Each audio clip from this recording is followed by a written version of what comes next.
அட்டகாசமான கருவாடு தொக்கு பார்த்தலாமா? ஆயிர கருவாடு எடுத்திருக்கேன். நல்லா சுடு தண்ணி ஊற்றி மூடி போட்டு மூடி வச்சுருங்க.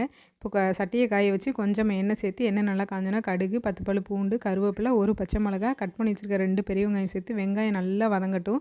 மூடி போட்டு மூடி வச்சுக்கோங்க. நல்லா வதங்கினதுக்கப்புறமேட்டு 2 பழுத்து தக்காளி சேர்த்து கொஞ்சமாக உப்பு சேர்த்து மூடி போட்டு மூடி வச்சுருங்க. வெங்காயம் தக்காளி நல்லா வதங்கணும். அப்போ தான் டேஸ்ட் கொடுக்குங்க. இப்போ மசாலாலாம் சேர்த்துக்கிறலாம். கொஞ்சமாக மஞ்சள் தூள், காரத்துக்கு மிளகாத்தூள் சேர்த்து பச்சை வாசனைலாம் போகத்தட்டிக்கு நல்லா வதக்கி விட்டு மூடி போட்டு மூடி வச்சுருங்க. இப்போ நம்ம கருவாடு ரெடியாக இருக்கும். இதில் இருக்கிற தண்ணியை நல்லா அலசி எடுத்து வச்சுக்கோங்க. அதில் இருக்கிற அழுக்கெல்லாம் பாதி போயிடும். அதுக்கப்புறமேட்டு ஃப்ரெஷ்ஷாக தண்ணி ஊற்றி இன்னொரு டைம் நல்லா அலசி எடுத்துட்டிங்கன்னா கருவாடு சூப்பராக ரெடி ஆயிரும்.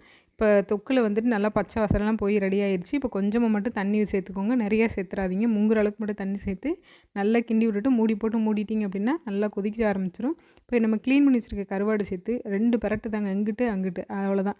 மூடி போட்டு மூடி வச்சுருங்க. கருவாடு தொக்கு சூப்பராக ரெடி ஆயிடுச்சு. பிடிச்சிருந்தா லைக் பண்ணி ஷேர் பண்ணிவிட்டு சப்போர்ட் பண்ணி சப்ஸ்கிரைப்